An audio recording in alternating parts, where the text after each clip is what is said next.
it just strengthens you. You Yeah. know, it just challenges and strengthens your commitment to having this life. As Varese said, nobody asked you to be a composer. Yeah, that's right. And people will continue not to ask you to be a composer. Please, don't be a composer. Well, speaking of strength, Uh-huh. I wanted to talk a bit about your piece that we're going to feature on this program, Among Red Mountains. Oh yeah, So, my first solo piano piece. Yeah. Which I wrote, I think, in 2001. yeah. Yeah, I had this long problematic relationship with what Vicky Ray calls the big black box, the piano. Right? Yeah. Because I had piano lessons, but I never practiced. I'm a terrible pianist. I've just given up. And also, there's so much great music for the instrument, including much of it by living composers. Mm. You know, one of my favorite composers is my friend Peter Garland. Mm. Peter's piano music is it's transcendently beautiful. It resonates. It's glorious music. And so in the face of my own troubled relationship to the instrument and in the face of such a burden of history, Yeah. I never really felt that there was a way I could make the piano my own. And I've used it in ensemble contexts for years, but never had an interest in writing a piece for solo piano. And then, I don't know, somehow, I'm not sure what happened. There were two back-to-back incidents that may have kind of unlocked it for me.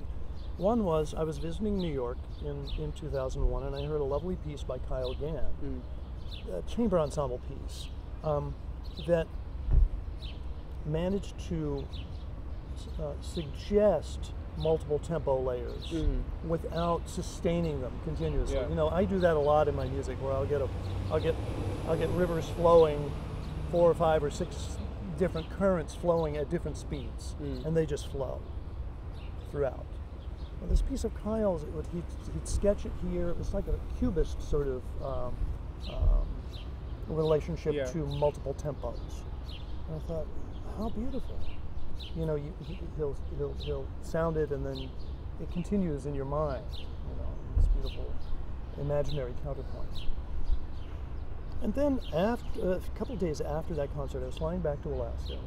We always fly through Seattle. There are no direct flights. We always change planes in Seattle. And in the Seattle airport, there's this beautiful Frank Stella painting, York Factory A from 1970-something, 73 maybe. That is this dizzying fabric of these bright colored arcs weaving in and out of one another in impossible relationships. And I'll stand in front of that painting for an hour and try to trace this one and that one, and wait, it goes under, and wait, how can it come out there? You know, it suggests all these streams without showing you all of them. And I think it was right about then that I realized, oh, maybe with solo piano, Could do that. I could do that. Right. By making these big hammered chords and kind of being insistent about them, and then when you have to jump to another layer, being insistent about that, but this still kind of lingers in the mind's ear. Yeah. So it's a more cubist approach to my multiple tempo strings. Yeah. And that unlocked it, and the piece seems to. It sounds well. It has that sort of ringing quality to it. Yeah. So it felt like finally, at age whatever I was then, almost 50, I had found my piano. And you've written a couple of pieces. A couple more pieces since then. Lisa Moore is recording those as well, little shorter pieces. And I want to do more for the instrument. I look forward to hearing them. Me too. I haven't heard Lisa play it yet, but I'm sure she plays the daylights out. Yeah, yeah.